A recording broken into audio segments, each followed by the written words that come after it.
Good evening, everybody. Good evening, sir. Good evening, Good sir. evening. So चलिए before we start with today's session, मैं आप लोगों को last class वाला portion revise करा रहा हूँ.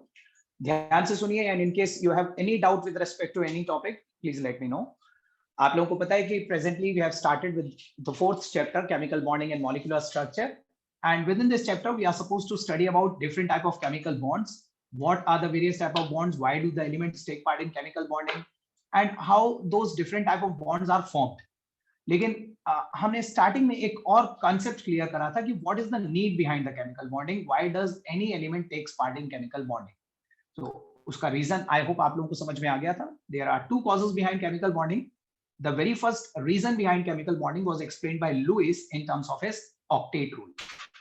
लुइस ने जब नोबल गैसेस को स्टडी करा, ही ऑब्जर्व्ड कि सारी नोबल गैसेस में एक चीज कॉमन थी कि उन सभी के पास वैलेंस शेल में 8 इलेक्ट्रॉन्स थे and they were all not reacting, they were all inert. So on the basis of the inert nature of those noble gases, Lewis ने बाकी एलिमेंट्स के लिए कंक्लूड करा कि बाकी एलिमेंट्स भी सिर्फ तब तक रिएक्ट कर रहे हैं जब तक उनके पास भी वैलेंस शेल में 8 इलेक्ट्रॉन नहीं हो जाते. Once even they attain the 8 electrons, they will further stop further reacting. ठीक है, वो फर्दर स्टॉप कर देंगे रिएक्ट करना.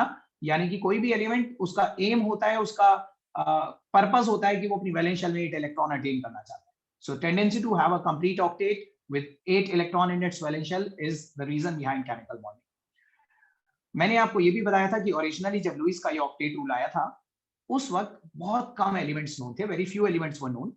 और जितने भी एलिमेंट नोन थे ना, वो सब लुइस का ऑक्टेट रूल फॉर्चुनेटली फॉलो कर रहे थे. So we accepted that. हमें लगा कि बिल्कुल परफेक्ट रूल है, हमने एक्सेप्ट भी कर लिया. बट लेटर ऑन कुछ नए एलिमेंट्स की डिस्कवरी हुई और हमने देखा कि कुछ नए नए ऐसे कंपाउंड्स भी हमारे सामने बनकर सामने आए जिनमें ऑक्टेट रूल फॉलो नहीं हो रहा था. But in spite of an incomplete octet, the elements were yet taking part in chemical bonding. Elements chemical bonding में participate कर रहे थे, जबकि उनका octet पूरा नहीं भी हो रहा था, तब भी participate कर रहे थे. तो हमें gradually ये realize होने लगा कि octet is not the only reason behind chemical bonding. There might be some other reason as well. ठीक है, और वो दूसरा reason as per the concept of modern chemical bonding, दूसरा reason in terms of stability, in terms of energy हमें बताया जाता है कि सिंस वी नो कि everything in this universe tends to become more and more stable, हर चीज इस यूनिवर्स में स्टेबल बनना चाहती है. तो हमने सोचा इसका मतलब एलिमेंट्स भी स्टेबल ही बनना चाहते होंगे, इसीलिए वो केमिकल बॉन्डिंग में पार्टिसिपेट कर रहे हैं. और स्टेबल बनने का एक तरीका होता है टू मिनिमाइज इट्स एनर्जी. कोई भी चीज अपनी एक्सेस एनर्जी को रिलीज कर देना चाहती है, खुद को लोअर एनर्जी पे लाना चाहती है, अपने आप को स्टेबलाइज करने. तो modern concept of chemical bonding simply ये कहता है कि कोई भी एलिमेंट केमिकल बॉन्डिंग में इसलिए पार्टिसिपेट करता है because it tends to minimise its energy in order to maximise its stability. Even जो एलिमेंट ऑक्टेट रूल फॉलो कर रहे हैं ना, वो एलिमेंट भी ऑक्टेट रूल इसीलिए फॉलो कर रहे हैं क्योंकि उन्हें ऑक्टेट से स्टेबिलिटी मिलती है. ठीक है, उन्हें ऑक्टेट पूरा करने से उनकी एनर्जी कम होती है. लेकिन ऑक्टेट पूरा करना is not the only way. There are some other way also कि there may be certain other ways to minimise the energy. कुछ और भी तरीके हो सकते हैं अपनी एनर्जी को कम करने के, स्टेबिलिटी को अटेन करने के. वो दूसरे तरीके क्या होते हैं वो हम चैप्टर्स में देखेंगे, आगे इस चैप्टर में आगे देखेंगे. सो मैंने आपको एक तो ये करवा दिए थे दोनों रूल, दोनों रीजंस. और बिसाइड्स दैट मैंने आपको लुइस का जो ऑक्टेट रूल था उसके एक्सेप्शंस, बहुत इंपॉर्टेंट टॉपिक है, बहुत पूछा जाता है एग्जाम में, what are the exceptions to the octet rule. तो 4 बहुत इंपॉर्टेंट एक्सेप्शंस मैंने आपको करवाए थे. The very first exception was with respect to the elements of hydrogen and lithium. Hydrogen और लिथियम दो ऐसे एलिमेंट्स हैं जो कभी भी अपना ऑक्टेट पूरा नहीं करते. They never attain 8 electrons in their valence shell, rather they tends to attain 2 electrons in their valence shell and they tends to attain a nearest noble gas configuration of helium. Helium की configuration attain करते हैं, duplet पूरा करते हैं. फिर मैंने आपको दूसरा एक्सेप्शन करवाया था बेरिलियम एंड बोरॉन का.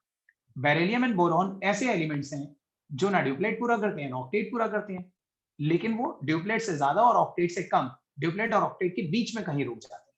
ठीक है, for example boron can attain 6 electron in its valence shell and beryllium can attain 4 electrons in its valence shell.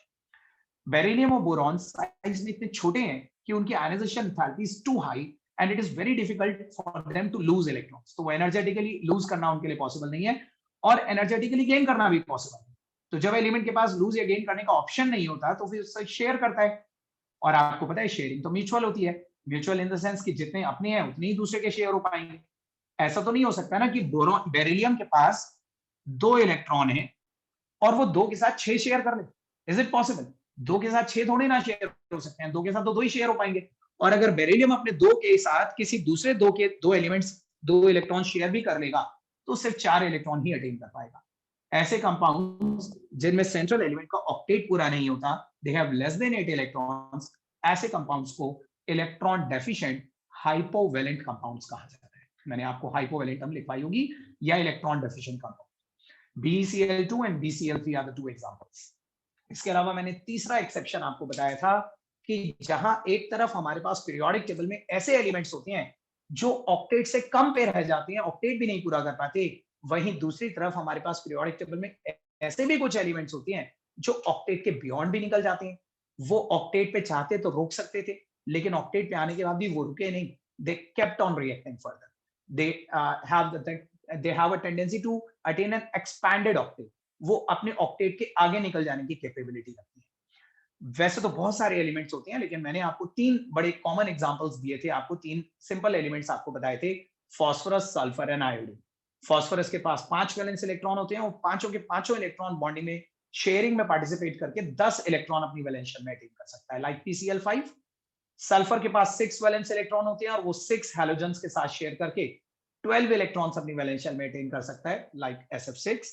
And iodine के पास 7 वैलेंस इलेक्ट्रॉन्स होते हैं और वो 7 के 7 इलेक्ट्रॉन्स म्यूचुअल शेयरिंग में पार्टिसिपेट करके 14 इलेक्ट्रॉन अपनी वैलेंस शेल में अटेन कर सकता है। और ये सब कंपाउंड्स जो बन रहे हैं ना, ये भी स्टेबल हैं। इसका मतलब इन्हें स्टेबिलिटी किसी और तरीके से मिल रही होगी, ऑक्टेट इनका पर्पस नहीं है।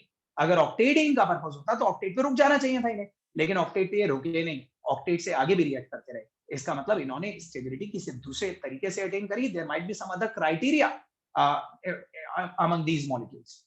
और मैंने आपको ये भी बताया था कि ये जितने भी मॉलिक्यूल्स होते हैं जिसमें सेंट्रल एलिमेंट का एक्सपैंडेड ऑक्टेट होता है, इन मॉलिक्यूल्स को हाइपरवैलेंट कंपाउंड्स कहा जाता है। एंड द लास्ट एक्सेप्शन तो ऐसा था जिसने ऑक्टेट रूल की फाउंडेशन को ही खत्म कर दिया। Octet rule was actually based upon the inert nature of the noble gases. Lewis ने नोबल गैसेस की इनर्ट नेचर देखकर ही तो ये डिसाइड करा था कि बाकी सारे एलिमेंट भी नोबल गैसेस बनना चाहते हैं। उसने नोबल गैसेस को देखकर ही ये कंक्लूड करा कि बाकी एलिमेंट भी ऑक्टेट पूरा करना चाहते हैं। लेकिन जिस दिन हमें पहली बार ये पता चला कि even noble gases can take part in chemical bonding under certain conditions, उस दिन तो ऑक्टेट रूल का BCC खत्म हो गया। ठीक है, स्टिल अभी भी हम ऑक्टेट रूल, ऐसा नहीं है कि octet rule is a discarded rule और ऑक्टेट रूल आज की डेट में फॉलो नहीं करते, फॉलो करते हैं क्योंकि बहुत सारे एलिमेंट पे एप्लीकेबल भी है, लेकिन universal universal in the sense कि ये नहीं कह सकते कि 100% एलिमेंट पे एप्लीकेबल है और यही अकेला रीजन है। ये अकेला रीजन नहीं है, कुछ और भी रीजंस हो सकते हैं केमिकल बॉन्डिंग में पार्टिसिपेट करने के। सही है। सो ये 4 एक्सेप्शंस आप लोगों को समझ में आ गए थे। उसके बाद अब हमें इस चैप्टर में एक एक करके ना डिफरेंट टाइप ऑफ बॉन्ड्स पढ़ने थे। So we have to initially start with the ionic bond, जिसे हम इलेक्ट्रोवैलेंट बॉन्ड भी बोलते हैं। आयनिक बॉन्ड बहुत वास्ट टॉपिक नहीं है, मैक्सिमम 2 क्लासेस का टॉपिक है। आज हम स्टार्ट करेंगे, प्रोबेबली नेक्स्ट क्लास में हमारा खत्म हो जाएगा। लेकिन उसके बाद जो हम कोवेलेंट बॉन्ड स्टार्ट करेंगे ना, दैट इज वेरी वास्ट, वो बहुत टाइम तक चलेगा। फिर आयनिक और कोवेलेंट बॉन्ड के अलावा एक तीसरा बॉन्ड भी हम करेंगे, इलेक्ट्रोवैलेंट बॉन्ड, और लास्ट में हाइड्रोजन बॉन्ड्स वगैरह भी आपको करवाए जाएंगे। तो बहुत सारे बॉन्ड्स होते हैं, ऐसा नहीं है कि सिर्फ आयनिक और कोवेलेंट ही होते हैं, लेकिन मेन तो यही दो होते हैं। ठीक है, सो आयनिक बॉन्ड मैंने लास्ट क्लास में स्टार्ट करवा दिया था। आपको पता है कि ionic bond is also known as the electrovalent bond.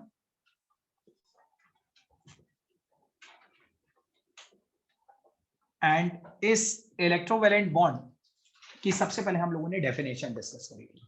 देखिए, आप लोगों ने लोअर क्लासेस में जब आयनिक बॉन्ड पढ़ा होगा ना, सो आपको डेफिनेशन में बस ये बताया गया होगा, डेफिनेशन क्या बताई गई होगी, बस ये बताया गया होगा कि बनता कैसे। आपने ये पढ़ा होगा, an ionic bond is always formed by the complete transfer of electron from a metal to a non metal. लेकिन ये कोई डेफिनेशन नहीं है, ये तो आप ये बता रही हो कि ये बनता कैसे है, किन दो चीजों के बीच में बनता है। डेफिनेशन में we have to mention the force, कि what is the binding force which is responsible to bind various ions together. तो बाइंडिंग फोर्स है इलेक्ट्रोस्टैटिक फोर्स।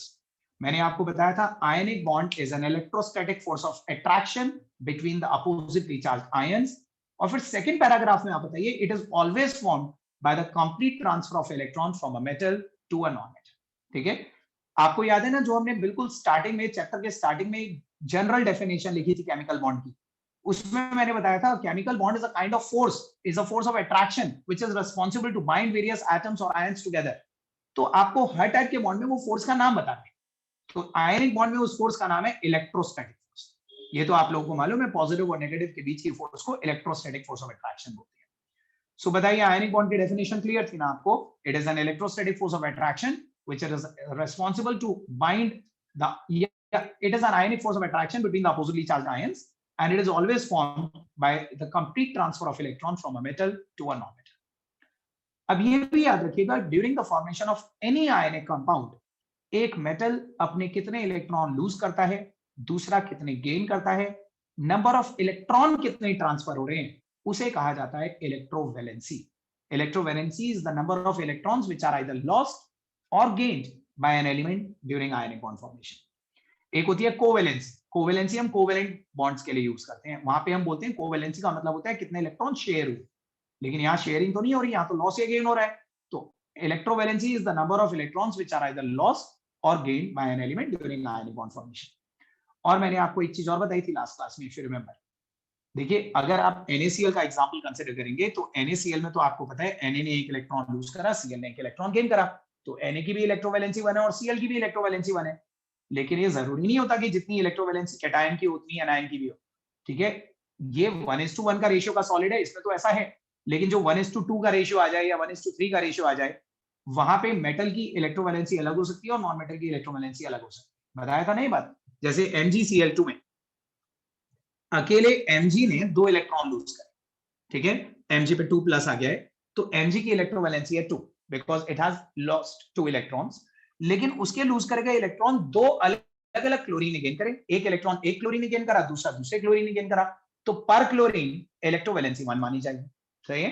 तो कैटायन और एनायन की इलेक्ट्रोवैलेंसी अलग अलग भी हो सकती है। इसके अलावा जो तीसरा टॉपिक हमने इस आयनिक बॉन्ड से रिलेटेड स्टार्ट करा था, वो आज की क्लास में पूरा चलता रहेगा और प्रोबेबली नेक्स्ट क्लास में भी हम उसे कुछ देर कंटिन्यू करेंगे। That was the formation of N ionic bond, bond-Haber cycle. formation of an ionic bond, जिसे एक्सप्लेन करा 2 साइंटिस्ट ने जिनका नाम था बॉन्ड एंड हेबर, तो इसे नाम दिया गया bond-Haber cycle.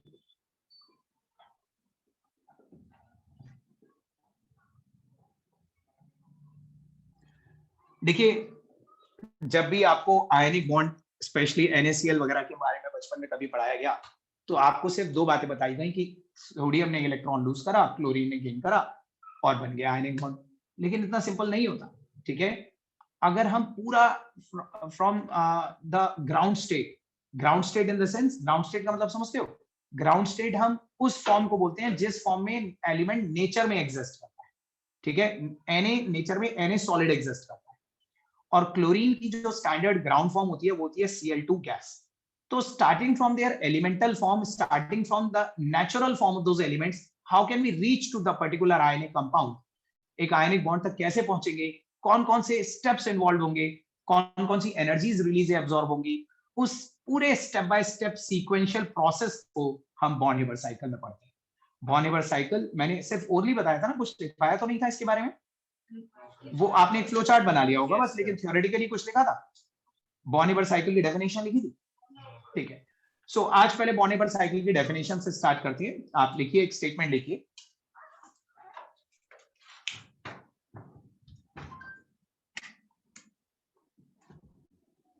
Born-Haber's cycle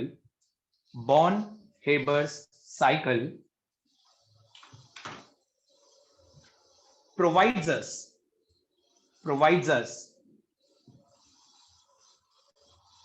a complete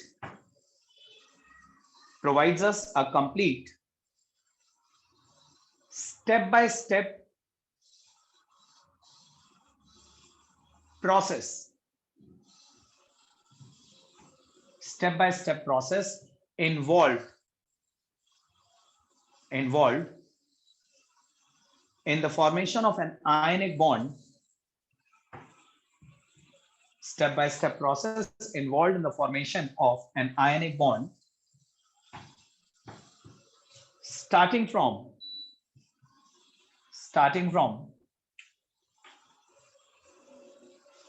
the constituent elements,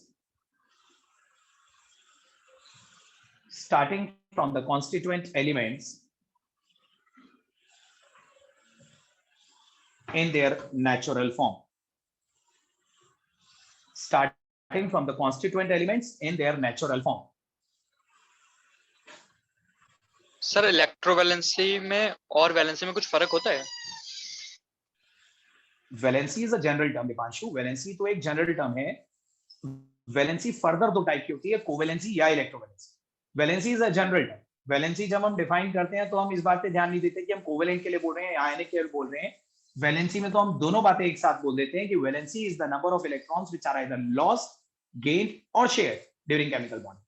लेकिन इसे जब हम स्पेशली आयनिक बॉन्ड के लिए डिफाइन करते हैं तो इसी वैलेंसी का नाम बदल के हो जाता है इलेक्ट्रोवैलेंसी, और कोवैलेंट बॉन्ड में इसी वैलेंसी का नाम हो जाता है covalency. Okay Deepanshu?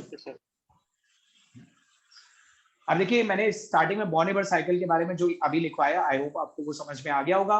Born-Herbert cycle gives us a complete step by step process involved in the formation of N ionic bond starting from the constituent elements in their natural form. जो भी constituent element है, and for example NaCl के constituent element क्या है? NaNCl, और उनकी natural form क्या है? उस नेचुरल फॉर्म से स्टार्ट करते हुए अल्टीमेटली एक आयनिक कंपाउंड तक पहुंचने तक जो जो स्टेप्स आपको लगाने पड़ते हैं, उन स्टेप्स का एक सीक्वेंशियल प्रोसेस, उसी को हम बॉर्न-हेबर्ट साइकिल कहते हैं। एक बार मैं आपके सामने वो फ्लो चार्ट फिर से बनाता हूं और फिर हम उसके एक एक स्टेप को इंडिविजुअली डिस्कस करें। NaCl तो जस्ट एक एग्जांपल दे रहा हूं, किसी भी आयनिक कंपाउंड के लिए हो सकता है। ठीक है, देखो आपको पता है नेचर में Na सॉलिड एग्जिस्ट करता है और Cl2, Na तो मोनो एटॉमिक है लेकिन Cl2 डायटॉमिक एग्जिस्ट कर रहा है, दो एटम से बना हुआ एक गैसियस फॉर्म, और हमें बनाना है NaCl सॉलिड। सो देखिए, ऑब्वियसली बात है कि during the formation of N ionic bond एक कैटायन बनाना पड़ता है, और कैटायन तभी बनता है जब मेटल एटम अपने अंदर से इलेक्ट्रॉन लूज करे। लेकिन हमने ये भी पढ़ा हुआ है कि कोई भी एलिमेंट अपने अंदर का इलेक्ट्रॉन तभी लूज करता है जब वो अपनी आइसोलेटेड गैसियस फॉर्म में होता है। तो अगर हम चाहते हैं कि सोडियम के अंदर से इलेक्ट्रॉन इजेक्ट आउट करें, तो आप सॉलिड फॉर्म में डायरेक्टली इलेक्ट्रॉन इजेक्ट आउट नहीं कर सकते। You need to first sublime it, आपको इसे गैसियस फॉर्म में लाना पड़ेगा। ठीक है, तो हम सबसे पहले Na सॉलिड को Na गैस में कन्वर्ट करेंगे, and that you already know कि जब किसी सॉलिड को गैस में कन्वर्ट करते हैं तो सब्लिमेशन प्रोसेस बोलते हैं उसे, और उसके लिए जो भी एनर्जी लगेगी उसे हम एंथैल्पी ऑफ सब्लिमेशन बोलते हैं। तो सबसे पहले स्टेप में हमें, ये स्टेप 1 हो गया, और इस स्टेप 1 में हमें जो एनर्जी देनी पड़ेगी डेल्टा H SUB।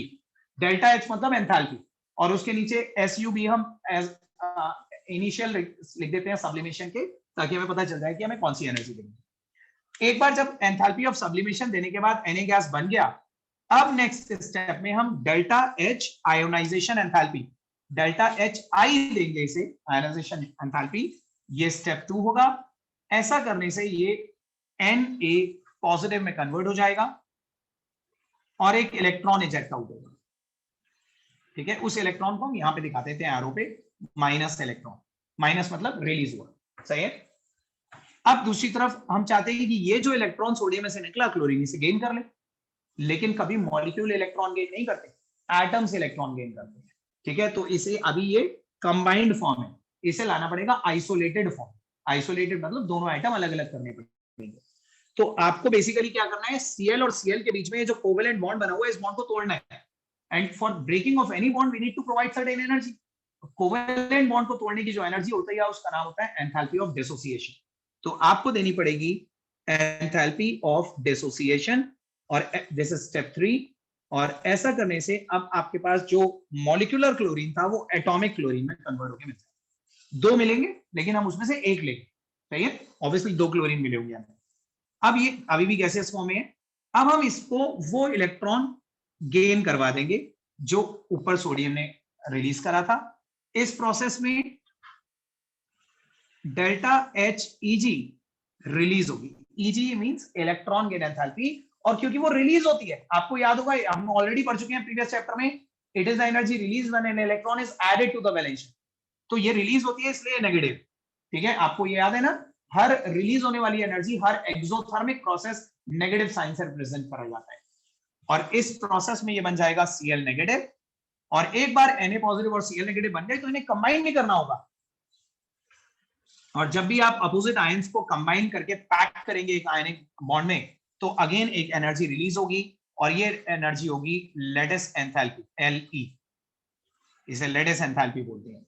ये स्टेप 4 हो गया और ये फाइनली आपका स्टेप 5 हो। अच्छा ये भी याद रखिए, ये भी नेगेटिव होगी क्योंकि ये भी रिलीज हो। सही है, तो ये सीक्वेंस आप लोगों ने नोट कर रखा है एवरीबॉडी? Yes sir. कर लीजिए जिन्होंने नोट नहीं करा है, इनकेस कोई एब्सेंट क्लास में तो। और हम एक एक करके इन स्टेप्स को डिस्कस करेंगे, एनर्जीज की भी डेफिनेशन डिस्कस करेंगे, ये बहुत इंपॉर्टेंट है, इस पर न्यूमेरिकल्स आएंगे।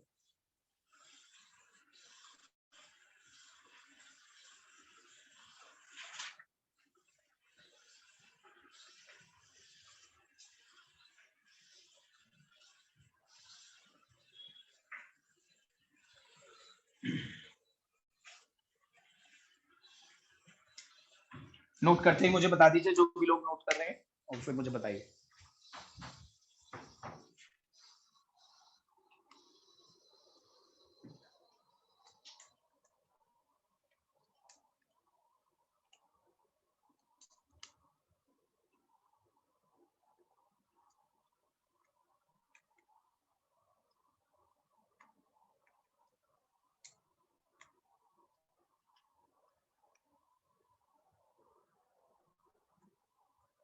करा करिए सर। चलिए देखिए, अब हम एक एक इस पूरे प्रोसेस को ना स्टेप वाइज एक एक स्टेप इंडिविजुअली पढ़ते हैं। तो सबसे पहले हेडिंग डालिए, ABCD करके लिखिएगा स्टेप 1। स्टेप 1,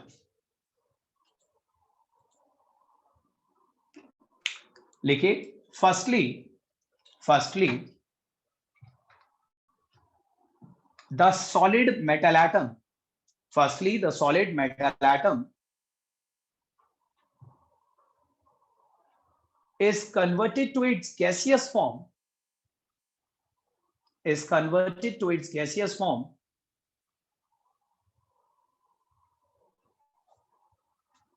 by providing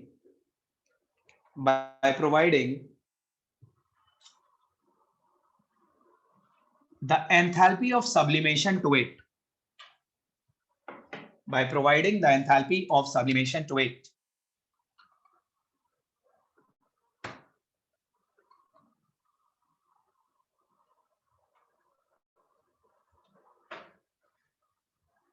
और इसके नीचे ये वाला स्टेप अलग से लिख लीजिए।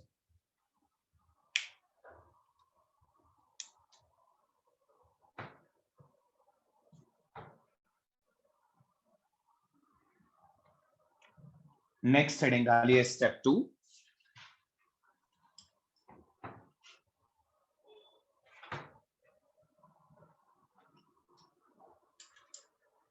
Secondly, the gaseous metal atom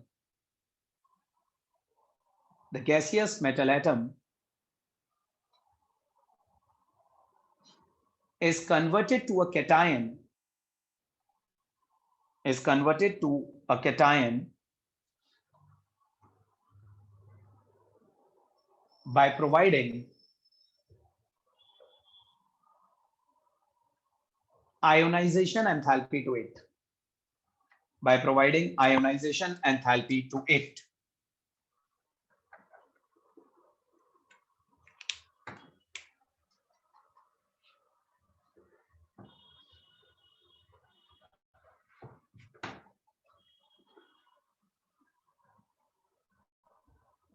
ये सेकंड स्टेप की equation.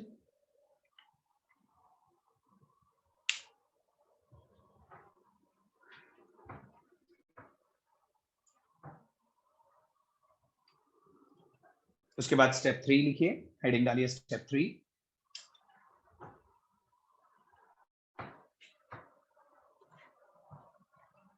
In this step, the gaseous non-metallic molecule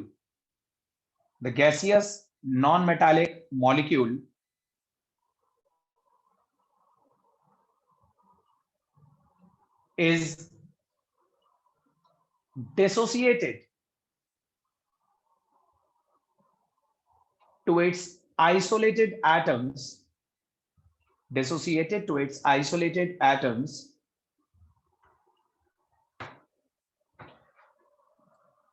by providing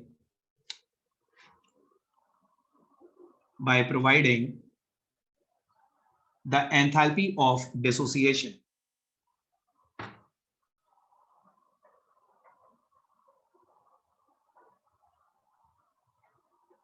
By providing the enthalpy of dissociation. Cl2 gas को अगर हम एंथैल्पी ऑफ डिसोसिएशन देंगे तो 2Cl गैस में कन्वर्ट हो जाएगा. मॉलिक्यूल को एटम में कन्वर्ट करने के लिए एंथैल्पी ऑफ डिसोसिएशन दी जाती है.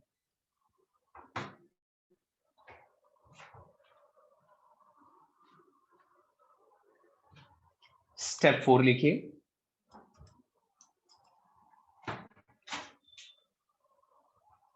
The isolated gaseous non-metal atom, the isolated gaseous non-metal atom will now gain an electron,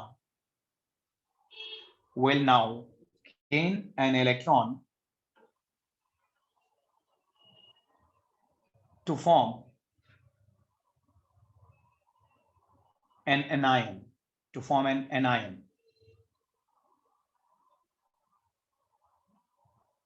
During this step,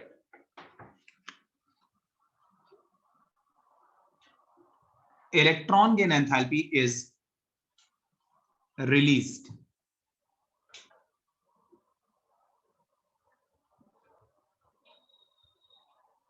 During this step, the electron gain enthalpy is released.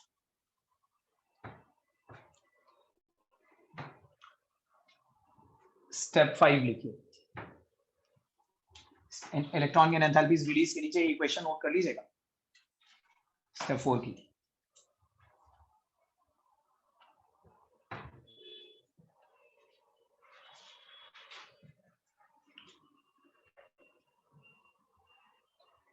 और last में step 5 लिखिए.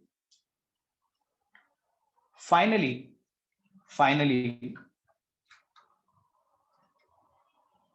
the oppositely charged ions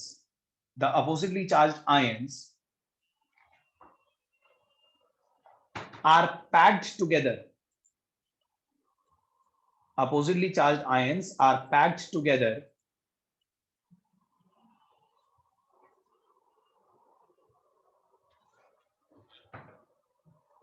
in a crystal lattice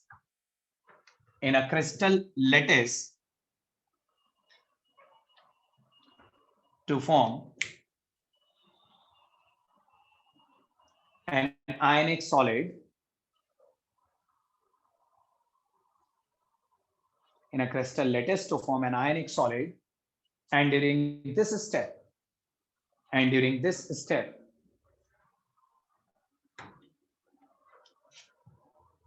lattice enthalpy is released.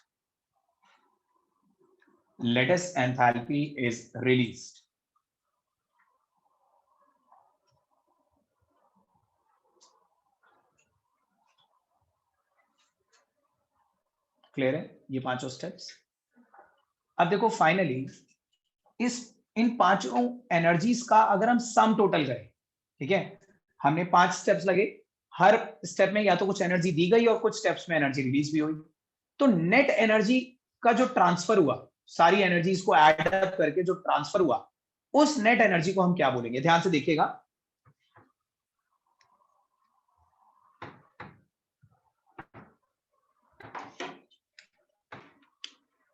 Delta H F, मैं बताऊंगा अभी इसका नाम क्या होता है. Delta H F is the sum total of enthalpy of sublimation, ये आपने दी थी सबसे पहले स्टेप में, plus delta H I ionisation enthalpy भी आपने दी थी सबसे पहले स्टेप में, प्लस डेल्टा एच डिसोसिएशन, ये एंथैल्पी भी दी गई थी मॉलिक्यूल को एटम में डिसोसिएट करने के लिए, minus electron gain enthalpy delta H easy, ये रिलीज हुई थी, माइनस लेटेस्ट एंथैल्पी, ये भी रिलीज हुई थी. ठीक है, कुछ एनर्जीज, 3 एनर्जीज दी गई, 2 एनर्जीज रिलीज हुई। इन पांचों एनर्जीज का जो सम टोटल है ना, वो एंथैल्पी ऑफ फॉर्मेशन कहलाता है। Enthalpy of formation, enthalpy of formation क्या है कि starting from the constituent element and up finally reaching to the ionic compound, net energy कितनी लगी, that is called the enthalpy of formation. ठीक है, अब वो जो नेट एनर्जी होगी, आपको क्या लगता है वो नेगेटिव आएगी या पॉजिटिव आएगी इन सबका सम टोटल, या क्या आना चाहिए? आपको लॉजिकली सोचो क्या आना चाहिए। अगर वो बैलेंस होगी, न्यूट्रल होगी, मतलब न्यूट्रल इन द सेंस मतलब जीरो, ना नेगेटिव ना पॉजिटिव तो जीरो ही होता है। पॉजिटिव आना चाहिए। पॉजिटिव का मतलब है नेट एनर्जी गेन हो गई, मतलब इंडिविजुअल एलिमेंट्स ने NaCl तक पहुंचने के लिए नेट एनर्जी कुछ ना कुछ एब्जॉर्ब करी। और अगर ऐसा होता, नेट एनर्जी एब्जॉर्ब करी होती, तो सिस्टम हायर एनर्जी पे पहुंच जाएगा। हायर एनर्जी पे तो अनस्टेबल चीजें बनती है। देखिए कोई भी चीज इस यूनिवर्स में केमिकल बॉन्डिंग में अपनी एनर्जी को डिक्रीज करने के लिए, अपने आप को और स्टेबलाइज करने के लिए पार्टिसिपेट कर रही है। Na और Cl आपस में तभी जुड़ेंगे जब उन्हें लगता है कि जुड़ने के बाद उनकी एनर्जी पहले से कम हो चुकी होगी। अगर उन्हें लगता है ना कि उनके कंबाइन होने से एनर्जी और ज्यादा बढ़ जाएगी, तो कभी कंबाइन ही नहीं होंगे, इससे तो अकेले अकेले ही अच्छे हैं। समझ रहे हैं? कोई भी चीज अपनी एनर्जी को बढ़ाना थोड़ी ना चाहती है, अपनी एनर्जी को कम करना चाहती है। In order to stabilise itself it has to minimise its energy. Minimise का मतलब है अपनी एक्सेस एनर्जी को बाहर रिलीज कर देना। तो नेट जो सम टोटल आना चाहिए ना इनका, वो नेगेटिव में आना चाहिए। It should be an exothermic process starting from the constituent element finally reaching to the ionic compound. Net energy release होनी चाहिए, तभी तो सिस्टम स्टेबल बना हुआ माना जाएगा। आप समझ रहे हो कि नहीं? नेट एनर्जी रिलीज होगी तभी तो सिस्टम लोअर एनर्जी पे पहुंचेगा। अगर नेट एनर्जी एब्जॉर्ब हो गई, मान लीजिए, मैं जस्ट एक एग्जांपल दे रहा हूं, मान लीजिए आपने यहाँ पे 5 जूल ऑफ एनर्जी दी, ये भी 10 जूल दी, ये से आपने 50 जूल्स दी, और यहां रिलीज हुई -5 जूल और यहां रिलीज हुई -10 जूल। तो बताना नेट क्या हुआ, कैलकुलेट करो। नेट तो 50 जूल पॉजिटिव में गया, इसका मतलब Na और Cl ने नेट एनर्जी अब्सॉर्ब कर ली 50 जूल NaCl तक पहुंचने के लिए। ऐसा तो कभी हो ही नहीं सकता। अगर वो एनर्जी अब्सॉर्ब कर रहे हैं तो वो तो नेट अनस्टेबिलिटी की तरफ जा रहे हैं, उन्हें स्टेबिलिटी की तरफ जाना है। उनकी नेट एनर्जी रिलीज ज्यादा होनी चाहिए। एनर्जी में तो चेंज आएगा ही आएगा ना, तभी तो कॉम्बिनेशन हो रहा है। कोई भी एलिमेंट केमिकल कॉम्बिनेशन में पार्टिसिपेट ही इसलिए कर रहा है क्योंकि वो नेट एनर्जी डिक्रीज करना चाहता है। अगर एनर्जी एब्जॉर्ब हो रही है या एनर्जी उतनी की उतनी है, तो ऐसा कोई केमिकल कॉम्बिनेशन होगा ही नहीं, फिर तो एलिमेंट अकेले ही रहे। समझ रहे हैं आप चीज को? देखिए बहुत सारी चीजें ऐसी भी तो होती हैं जो नहीं बनती। ठीक है, जैसे हाइड्रोजन और हाइड्रोजन कंबाइन होके H2 बना लेते हैं, लेकिन हीलियम और हीलियम कंबाइन होके He2 नहीं बनाते। तो अगर मैं आपसे पूछूं कि हीलियम हीलियम कंबाइन होके He2 क्यों नहीं बनाते, तो आपको बेशक नहीं मालूम, लेकिन आप ये तो बोल ही सकते हो क्योंकि उनकी एनर्जी बढ़ जाती होगी इसलिए वो नहीं कंबाइन हुए। जिनकी कम होती है वो कंबाइन हो जाते हैं। समझ रहे हैं आप इस चीज को? सो जो हायर एनर्जी पे पहुंचेगा वो कभी कॉम्बिनेशन में पार्टिसिपेट करेगा ही, जो लोअर एनर्जी पे पहुंचेगा वही केमिकल कॉम्बिनेशन में पार्टिसिपेट करेगा। समझ रहे हैं? तो ये याद रखिएगा, the sum total of all these 5 types of energy is known as the enthalpy of formation. इस पूरे थ्योरी के नीचे, स्टेप्स के नीचे ये फाइनल फॉर्मूला नोट करिए। मैं इनमें से सारी एंथैल्पीज का की अभी आपको डेफिनेशन भी लिखवाऊंगा। डेल्टा HF का मतलब होता है एंथैल्पी ऑफ फॉर्मेशन।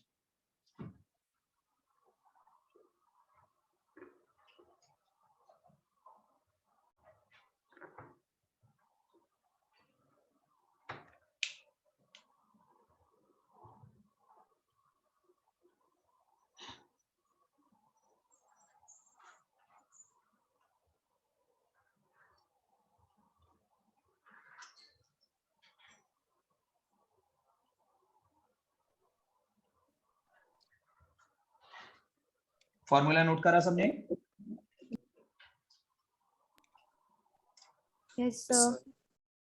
ओके, अब देखिए इसमें से आयनाइजेशन एंथैल्पी और इलेक्ट्रॉन गेन एंथैल्पी, इनकी डेफिनेशंस तो आपको मालूम है, हमने प्रीवियस चैप्टर में डिस्कस कर ली थी। बाकी सारी जो 4 टाइप की एनर्जीज है ना, enthalpy of formation, sublimation, dissociation और लेटिस एंथैल्पी, इनकी डेफिनेशन मैं आपको लिखवा देता हूँ। लेकिन इनकी डेफिनेशन लिखवाने से पहले मैं आपको बता दूं कि जितनी भी एनर्जीज हम डिफाइन करते हैं, और आगे भी आप आने वाले चैप्टर में अलग अलग तरह की एनर्जीज पढ़े, जितनी भी एनर्जीज आप डिफाइन करते हो वो पर मोल के लिए डिफाइन होती है। मतलब 1 मोल अगर हमने प्रोसेस इन्वॉल्व करा, 1 मोल कंपाउंड बनाया या 1 मोल बॉन्ड तोड़ा, 1 मोल के लिए जो एनर्जी है वो हम डिफाइन करते हैं, ठीक है। सो सबसे पहले एक हेडिंग डालिए, एंथैल्पी ऑफ फॉर्मेशन। देखते हैं इसको कैसे डिफाइन करें, enthalpy of formation.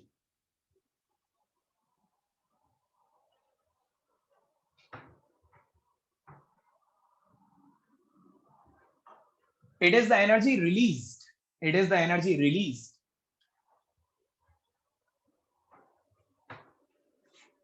when 1 mole of a compound, when 1 mole of a compound is formed, 1 mole of a compound is formed from its constituent elements.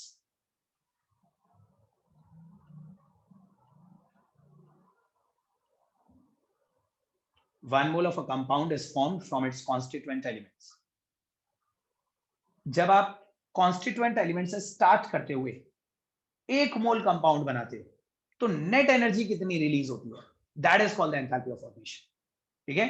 Constituent element थे Na solid and Cl2 gas, वहां से start करते हुए NaCl हमने 1 मोल बनाया ना, 2 NaCl या 3 NaCl तो नहीं बनाया, 1 NaCl बनाने के लिए नेट एनर्जी कितनी इन्वॉल्व हुई, that is called the enthalpy of formation. एक सिंपल डेफिनेशन है, समझ में आ रही होगी आपको, ओके। दूसरी डेफिनेशन लिखिए, latest enthalpy, latest enthalpy.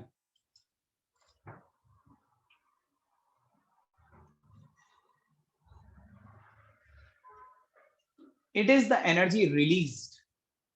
It is the energy released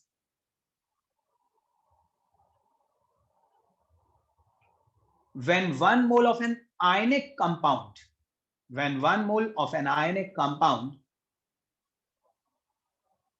is formed, 1 mole of an ionic compound is formed by the close packing, formed by the close packing of oppositely charged ions.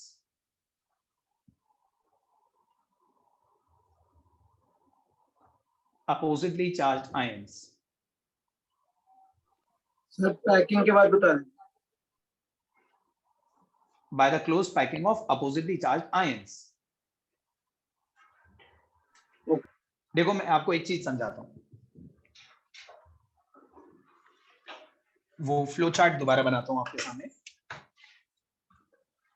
Na solid को हमने सबसे पहले enthalpy of sublimation provide करी और ये Na gas में convert हुआ, फिर Na गैस को हमने एंथैल्पी ऑफ आयोनाइजेशन प्रोवाइड करी, ये Na पॉजिटिव बन गया with the loss of electron, एक इलेक्ट्रॉन निकला।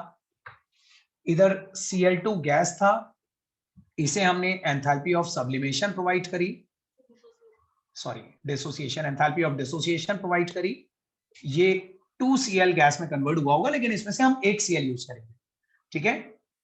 और इसमें से 1 Cl को हमने एक इलेक्ट्रॉन गेन करवाया, तो इसमें enthalpy of electron gain enthalpy release हुई, Cl नेगेटिव बना, और फाइनली इन दोनों को हमने ज्वाइन करा तो लेटेस्ट एंथैल्पी रिलीज हुई और NaCl बन गया।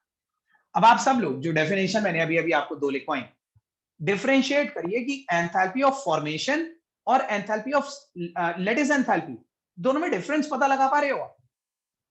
एक बार पढ़कर देखिए, एनालाइज करिए, आपको क्या लग रहा है, what's the difference between lattice enthalpy and enthalpy of formation?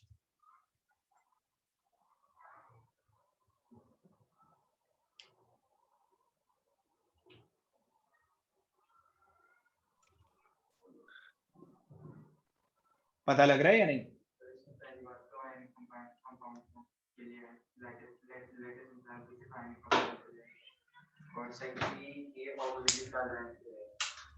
देखो मैं आपको बताता हूं, ध्यान से सुनिएगा, दोनों में हम इसे बनाने की बात कर रहे हैं, हमें बनाना तो ये है, लेकिन अगर हम ये compound 1 mole of a compound starting from the constituent element बनाते हैं तो जो नेट एनर्जी लगेगी वो तो एंथैल्पी ऑफ फॉर्मेशन। लेकिन अगर हम ये 1 मोल ऑफ आयनिक कंपाउंड बस यहां से स्टार्ट करते हुए बनाते हैं, बने बनाए आयन आपको दे दिए जाए, उससे पहले का कुछ नहीं करा, सिर्फ बने बनाए आयन दे दिएगा, उन्हें पैक करा दिया, तो लेटेस्ट एंथैल्पी है।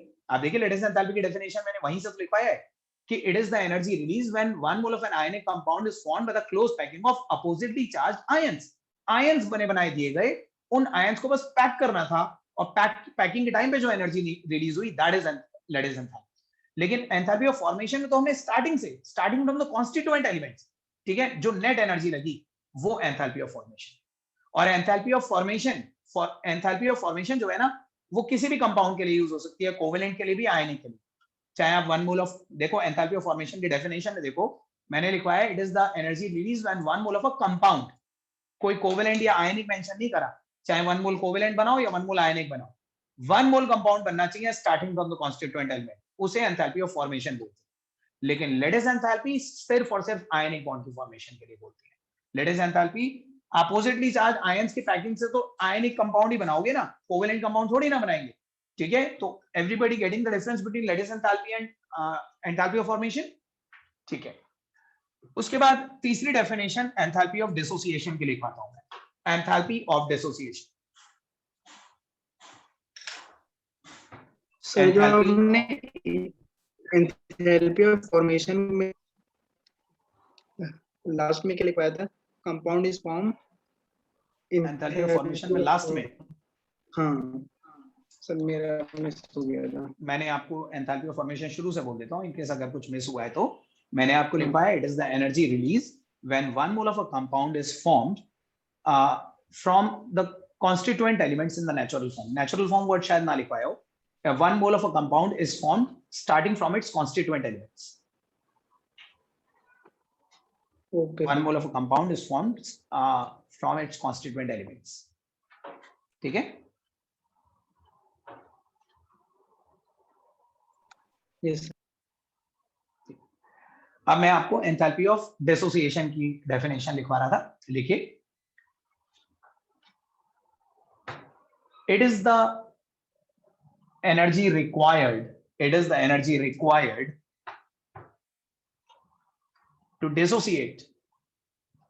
It is the energy required to dissociate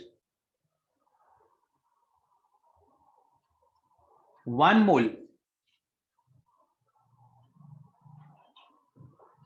of a covalent molecule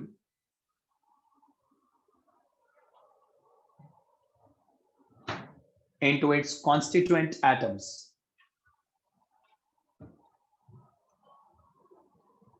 Into its constituent atoms.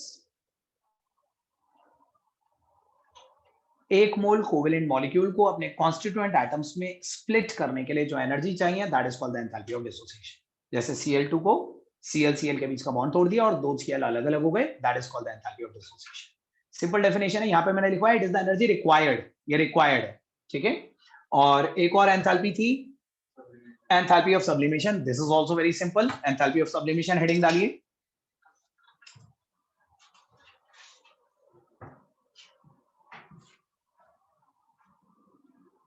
It is the energy required to convert. It is the energy required to convert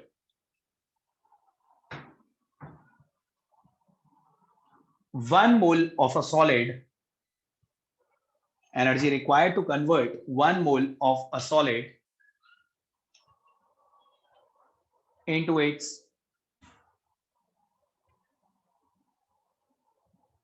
vapor form. Into its vapor form.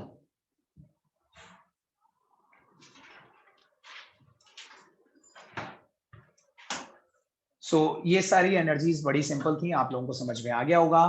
But ultimately हमें ये find out करना है कि हमें इस topic पे based पूछा क्या जाएगा, व्हाट टाइप ऑफ क्वेश्चन हमें इससे रिलेटेड क्या आएगा। तो मैं आपको बता दूं, ये एक न्यूमेरिकल बेस्ड टॉपिक है। इसमें ये जो मैंने अभी फॉर्मूला लिखा था ना, सारी एनर्जीज ऐड करके equal to enthalpy of formation, note कर लिया ना आप लोगों ने वो फॉर्मूला? उस पूरे फॉर्मूले में कितनी एनर्जीज आपको नजर आ रही है? 6। एक इक्वल टू के लेफ्ट हैंड साइड में भी तो है, राइट साइड में 5 एनर्जीज थी and that was equal to delta HF। तो आपको न्यूमेरिकल इस तरह का आएगा कि आपको इन 6 में से कोई एक एनर्जी अननोन होगी, 5 दी जाएगी और आपको बची हुई वैल्यू निकालनी होगी। क्या आपको लगता है कि आप कर लेंगे? चलिए लेट अस ट्राई। एक क्वेश्चन आपको, हाँ यस सर, अभी आपने जो लास्ट डेफिनेशन लिखवाई थी सर, वो कौन से एंथैल्पी की थी? एंथैल्पी लास्ट डेफिनेशन मैंने एंथैल्पी ऑफ सब्लिमेशन की लिखा था। Okay sir. Enthalpy of sublimation is the energy required to convert 1 mole of a solid into its gaseous form या इनटू इट्स वेपर फॉर्म। लेकिन 1 मोल, ठीक है, जितनी भी एनर्जीज होती है पर मोल डिफाइंड होती है।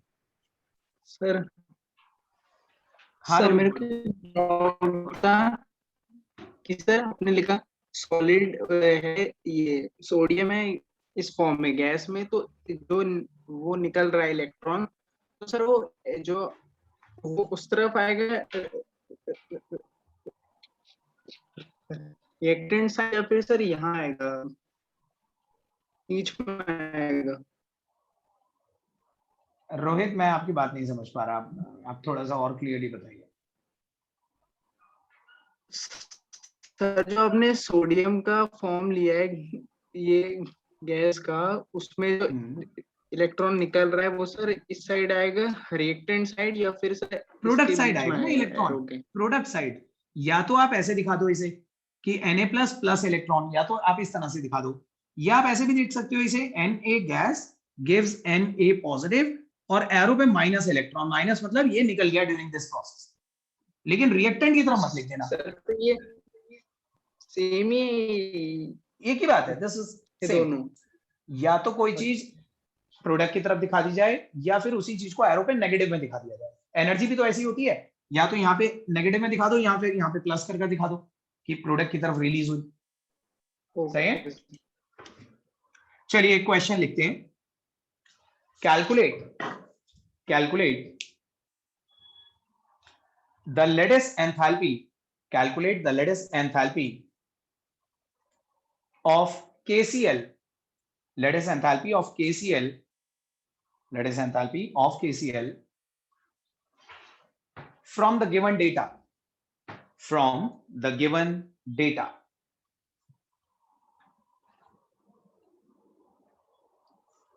अब देखिए, मैं आपको जो डिफरेंट टाइप की एंथैल्पीज मैंने अभी आपको बताई ना, enthalpy of sublimation, enthalpy of ionisation, enthalpy वगैरह, मैं उन सबकी डेफिनेशन बोल रहा हूँ, उन सबकी वैल्यूज बता रहा हूँ। वर्टिकली एक लाइन में लिखते जाइए। सबसे पहले लिखिए enthalpy of sublimation, enthalpy of sublimation, और ब्रैकेट में लिखिए पोटेशियम की enthalpy of sublimation for potassium 89 kilojoules per mole, 89 kilojoules per mole.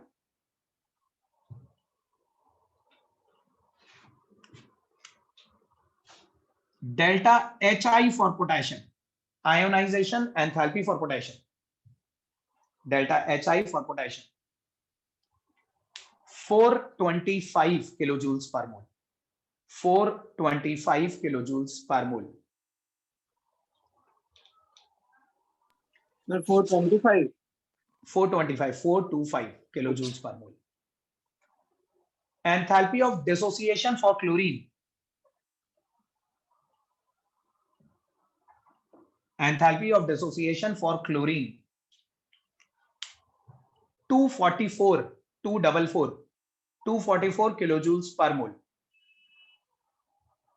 244 kilojoules per mole। Electron gain enthalpy delta HEG for chlorine, electron gain enthalpy for chlorine is minus 355 kilojoules per mole। लिखा यहां तक minus 355 kilojoules per mole। और enthalpy of formation, enthalpy of formation for KCl, bracket में KCl लिख लीजिएगा, enthalpy of formation for KCl is minus 438 kilojoules per mole। So try कीजिए सब लोग। Sir sir electron gain enthalpy बता दो sir chlorine की। -355, क्लोरीन की electron gain enthalpy is -355।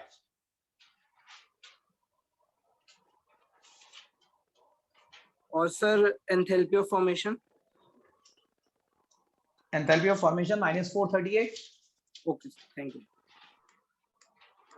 Sir एक बार एंथैल्पी ऑफ सब्लिमेशन रिपीट कर दो। एंथैल्पी ऑफ सब्लिमेशन मैंने बोली थी 89 kilojoules per mole, 89 kilojoules per मोल। ओके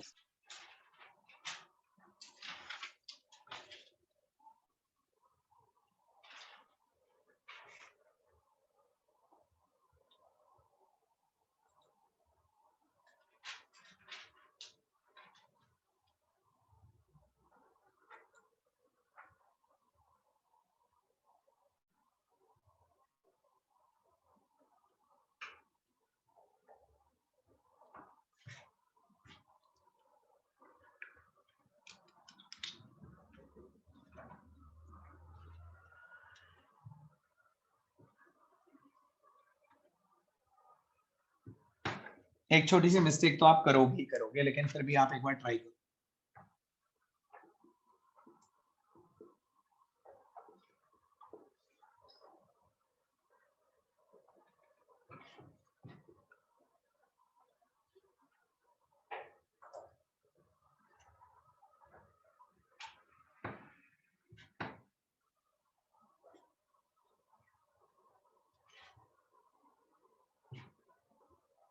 देखो आप फॉर्मूले को ना आप ऐसे भी लिख सकते हो।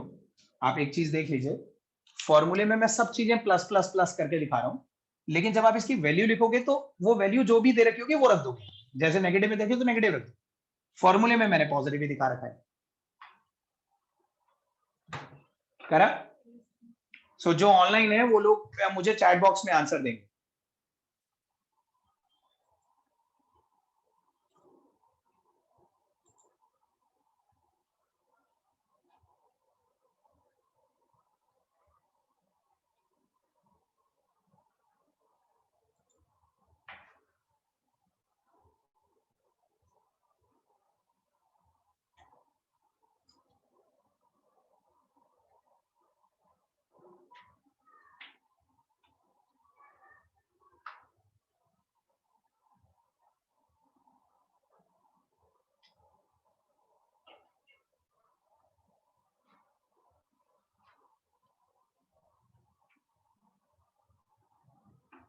आया नहीं अभी तक आंसर?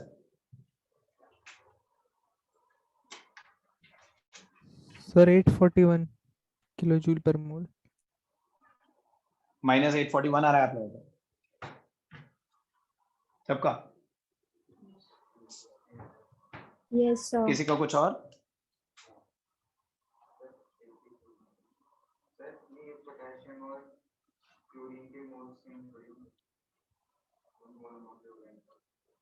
पोटेशियम और क्लोरीन के केसीएल बनाना है ना। केसीएल बनाने के लिए जितना के और जितना सीएल चाहिए उतना लेना है आपने। देखिए आप पहले ट्राई तो करो, कुछ तो है इसमें ट्विस्ट, वो मैं आपको बताऊंगा। देखिए मैं आपको बताता हूँ। while calculating this, while solving this particular formula, आपको सिर्फ उतनी ही एनर्जी यूज करनी है जितनी आपको रिक्वायर्ड है। जैसे इस केस में एंथैल्पी ऑफ फॉर्मेशन आपको दे रखी थी -438, वो आपको एज इट इज यूज करनी थी। एंथैल्पी ऑफ सब्लिमेशन दे रखी थी 89, वो भी आपको एज इट इज यूज करनी थी। एंथैल्पी ऑफ आयनाइजेशन कितनी बोली थी मैंने? 425, वो भी एज इट इज यूज करनी थी। लेकिन एंथैल्पी ऑफ डिसोसिएशन को आपको हाफ टाइम यूज करना था। कितनी थी? देखो आपको एक्चुअली Cl2 को अगर आप एंथैल्पी ऑफ डिसोसिएशन दोगे तो आपको कितने Cl मिलेंगे? 2। आपको क्या 2 चाहिए? आपको तो एक ही चाहिए ना। तो हम मानकर चलते हैं कि हम हाफ Cl2 को डिसोसिएट कर रहे हैं, हाफ Cl2 से 1 Cl मिलेगा। और अगर आप आधे ही मॉलिक्यूल को डिसोसिएट कर रहे हो तो एंथैल्पी ऑफ डिसोसिएशन भी आपकी हाफ टाइम्स यूज होगी पर KCl। समझ रहे हैं? Getting it? हाँ, अगर आप कोई डाई क्लोरो वाला कंपाउंड बना रहे हो तो आपको फिर एज इट इज पूरी यूज कर लेनी थी। समझ रहे हैं आप इस चीज को? तो आपको एंथैल्पी ऑफ डिसोसिएशन को हाफ टाइम ही यूज करना है, क्योंकि आपको दोनों Cl यूज नहीं करने। You need to utilise only one chlorine atom. तो आप why not we take half of Cl2 per mole. 1 mole dissociate करने की एनर्जी मैंने आपको दे रखी है, लेकिन आपको तो आधा मोल मॉलिक्यूल से ही एक एटम बन जाएगा। ठीक है, तो आपको एंथैल्पी ऑफ डिसोसिएशन को हाफ टाइम यूज करना था, प्लस इलेक्ट्रॉन गेन एंथैल्पी मैंने दे रखी थी -355, और लेडिस एंथैल्पी आपको कैलकुलेट करनी थी। आप मुझे बताएं सब लोग, first of all tell me कि किस किस को हाफ इंटू 244 करा वो समझ में नहीं आया। दीपांशु बताओ। सर नहीं आया। दीपांशु आप मुझे बताइए एंथैल्पी ऑफ डिसोसिएशन क्या होती है? Enthalpy of dissociation is the energy required to dissociate 1 mole of a covalent molecule. ये 1 मोल अगर आप Cl2 को डिसोसिएट करोगे तो आपको 2 Cl मिल जाएंगे ना, लेकिन हमें KCl बनाने के लिए 2 Cl नहीं चाहिए, वी जस्ट नीड 1 Cl। तो 1 Cl हमें कितने मॉलिक्यूल से मिलेगा? 1 Cl हमें मिलेगा हाफ Cl2 से, और हाफ Cl2 को डिसोसिएट करने के लिए एंथैल्पी ऑफ डिसोसिएशन भी हाफ ही यूटिलाइज होगी। ओके सर, समझ गया। आप बताइए आप आंसर क्या आ रहे हैं?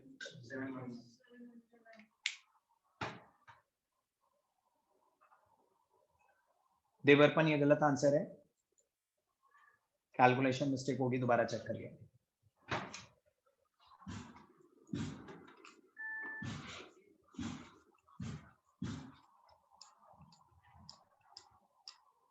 दीक्षा ये आंसर पॉजिटिव आ रहा है आपका? Sir, negative. -719 kilo joules per मोल आंसर आएगा। चेक करिए सब लोगों का आया कि नहीं।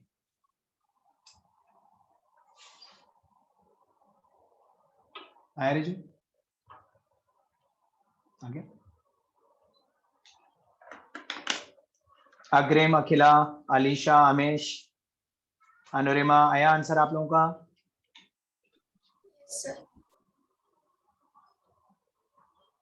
ध्रुव, sir. जिज्ञासा, इशिता, Yes, sir. कोई भी ऐसा स्टूडेंट जिसका नहीं आ रहा स्टिल -719 तो मुझे बताइए।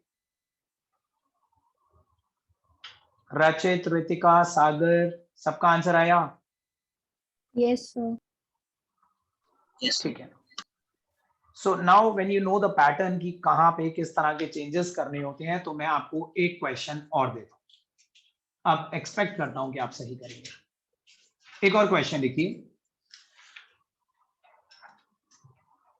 Calculate the latest enthalpy, calculate the latest enthalpy of CaCl2, calculate the latest enthalpy of CaCl2 from the given data। अब देखिए मैं आपको डेटा बता रहा हूं, आप मेरे से कुछ भी नहीं पूछेंगे, सिर्फ अपना लॉजिक यूज करके मुझे फाइनल आंसर देंगे, कुछ भी मत पूछिएगा। लिखिए enthalpy of sublimation of calcium, enthalpy of sublimation of calcium 121 kilo joules per मोल।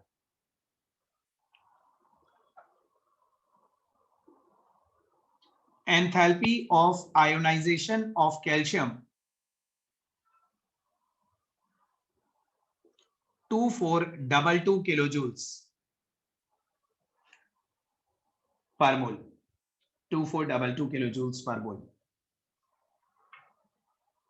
मैं आपको एक चीज बता दूं यहाँ पे, इन केस आपको डाउट ना हो, जब आपको enthalpy of ionisation of calcium दी जा रही है तो ये कैल्शियम से कैल्शियम 2+ की दी जा रही है, टोटल कैल्शियम टू कैल्शियम 2+, सीधे यहाँ पे कैल्शियम 2+ है ना, तो ऐसा नहीं कि एक इलेक्ट्रॉन निकालने की एनर्जी है, टोटल जितना निकालने हैं उतने निकालने की एनर्जी आपको दी गई 2422।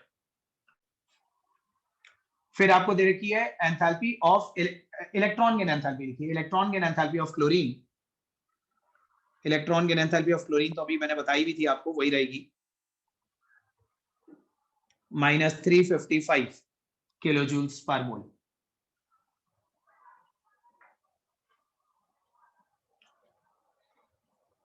Enthalpy of dissociation of chlorine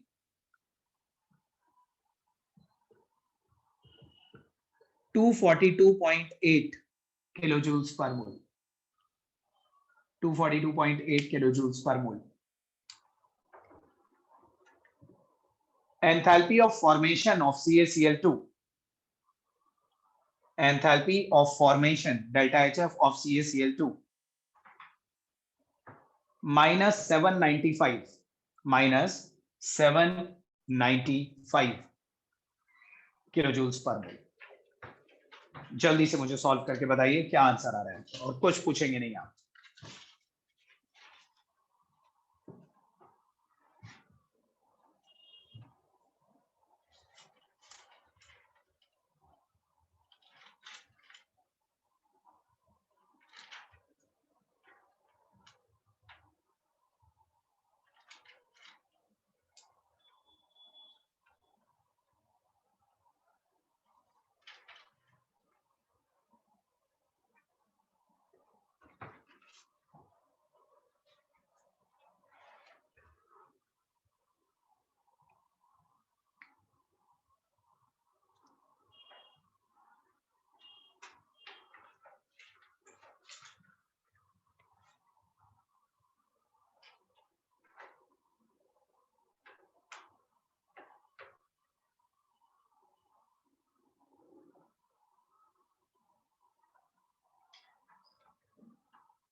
हो गया अक्षता, क्या आया?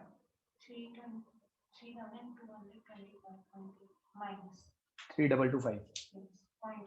Okay, anybody else? 3225. 3225. Sir, -3225. आपको कुछ अलग है? आंसर बताइए। 3468.6.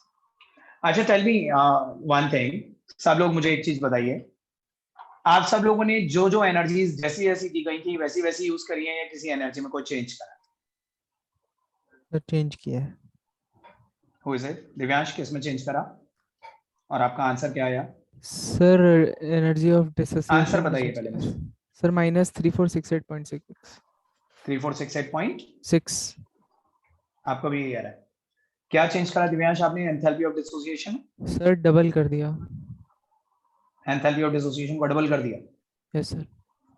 मतलब आपने भी डबल कर दिया, मतलब आपको 4 क्लोरीन चाहिए, डबल क्यों कर दिया? सर इसमें आपको यहाँ पे 2 Cl चाहिए, Cl2 से 2 Cl की एनर्जी आपको दे रखी है, तो आपने डबल क्यों कर दिया? देखिए ध्यान से देखिए, इशिता का आंसर करेक्ट है। देखिए आपको एक चीज तो करना था यहाँ पे, आप ध्यान दिया करिए। एंड इलेक्ट्रॉन गेन एंथैल्पी क्या होती है? बताओ प्रिया, इलेक्ट्रॉन गेन एंथैल्पी क्या होती है? कैल्शियम ने अपने अंदर से 2 इलेक्ट्रॉन निकाले, लेकिन उन दोनों इलेक्ट्रॉन को 2 अलग अलग क्लोरीन ने गेन करा। एक क्लोरीन जब एक इलेक्ट्रॉन गेन करेगा तो 355 तो वही रिलीज करेगा, फिर दूसरा क्लोरीन भी उस इलेक्ट्रॉन को गेन करेगा तो 355 वो भी तो रिलीज करेगा। तो इलेक्ट्रॉन गेन एंथैल्पी तो यहाँ पे 2 बार इन्वॉल्व हो रही है ना, बिकॉज 2 Cl है, दोनों Cl से Cl नेगेटिव बनेंगे। एंथैल्पी ऑफ डिसोसिएशन में कोई चेंज नहीं करना, आप क्यों डबल कर रहे हैं बताइए मुझे? पिछले वाले में हमने हाफ करी थी क्योंकि हमें 1 Cl चाहिए, यहां तो हमें 2 Cl चाहिए, 2 मिल भी तो रहे। एंथैल्पी ऑफ डिसोसिएशन में कोई चेंज नहीं करना, लेकिन सर यहाँ वी नीड टू ये लिखा डबल था the bus. Electron gain enthalpy. हाँ रोहित, सर जो आपने क्वेश्चन में दिए थे आटा, उसमें तो सर आपने बस Cl लिखा था, Cl2 होना चाहिए ना वहाँ पे। कहाँ पे Cl2 तो बन ही नहीं रहा ना, Cl ही तो Cl नेगेटिव बन रहा है। अच्छा हाँ। मैंने आपको इलेक्ट्रॉन गेन एंथैल्पी ऑफ एक क्लोरीन बताई थी, लेकिन यहाँ पे 2 क्लोरीन है जो इलेक्ट्रॉन को गेन करेंगे, तो इसका मतलब -355 पर क्लोरीन रिलीज होगी, तो आपको ये डबल लेनी थी। आया? अब करेक्ट करा, आंसर क्या आएगा? स्टिल गलत है, माइनस करनी है, माइनस में है ये, चेक करो। नहीं आया समझ? आपने इस फॉर्मूले में इलेक्ट्रॉन गेन एंथैल्पी की वैल्यू क्या रखी थी? आपको मालूम है इलेक्ट्रॉन गेन एंथैल्पी क्या होती है? जब एक एटम इलेक्ट्रॉन गेन करके नेगेटिव बनता है। लेकिन CaCl2 में कितने क्लोरीन है अक्षता? Ca2 पॉजिटिव है और एक Cl नेगेटिव है, एक Cl नेगेटिव ये है, तो 2 Cl जो यहां से बने थे डिसोसिएट करने के बाद, ये 2 Cl, एक Cl एक इलेक्ट्रॉन गेन करके जब Cl नेगेटिव बनाएगा तो इलेक्ट्रॉन गेन एंथैल्पी रिलीज होगी 355। लेकिन फिर दूसरा क्लोरीन भी तो ऐसा ही करेगा। अगर मान लीजिए AlCl3 होता, सब लोग बताइए मुझे, एक चीज पूछ रहा हूं मैं आपसे, मान लीजिए मैंने ये सारा डेटा AlCl3 के लिए दे रखा होता, तो कौन कौन सी एनर्जीज में क्या क्या चेंजेस करते हैं AlCl3 के? सब लोग बताइए, AlCl3 के लिए अगर डेटा दे रखा होता तो कौन कौन सी एनर्जीज में क्या क्या चेंजेस करे जाते? सर जो Cl का है उसको, एक तो इलेक्ट्रॉन गेन एंथैल्पी को 3 टाइम्स लेते, बॉन्ड डिसोसिएशन एंथैल्पी में कोई चेंज करते, बॉन्ड डिसोसिएशन एंथैल्पी 3/2 टाइम्स लेते, 3/2 टाइम्स लेते ना, because 3/2 times of Cl2 is 3Cl। आप बताइए। अच्छा, अलग अलग फॉर्मूलेज, मान लीजिए मैं Al2O3 के लिए देता, तो फिर तो आपको 2 Al आ गए, फिर तो आपको आयनाइजेशन एंथैल्पी भी डबल करनी पड़ती, सब्लिमेशन एंथैल्पी भी डबल करनी पड़ती। तो मॉलिक्यूल देखो रहेंगी तो यही 5 एनर्जीज, लेकिन इन एनर्जीज को कितने मैग्नीट्यूड में लेना है, कितने टाइम्स लेना है, that will be decided by the formula of the ionic compound. Getting it और नॉट? सब लोगों को समझ में आ रहा है जो ऑनलाइन है? Yes sir. Yes sir. ठीक है, तो इसका आंसर फाइनली सब लोगों ने कैलकुलेट करा, -2870.8 आएगा। सर माइनस, हाँ बोलिए। सर एंथैल्पी ऑफ डिसोसिएशन में पहले वाले क्वेश्चन में Cl2 लिखवाया था, लेकिन इस वाले में आपने Cl लिखवाया है, तो फिर वो अगर 2 के लिए था नहीं तो नहीं, उसको वो हाफ Cl2 किया ही था। है, Cl2 ही है। Okay. Cl का तो डिसोसिएशन होता ही नहीं है कृपा, Cl2 का ही डिसोसिएशन होता है। Okay okay sir. ओके, तो चलिए आज आप लोग इतना कर लीजिए, नेक्स्ट क्लास में continue further. Good evening everybody. Thank you. Thank you sir. Thank you sir.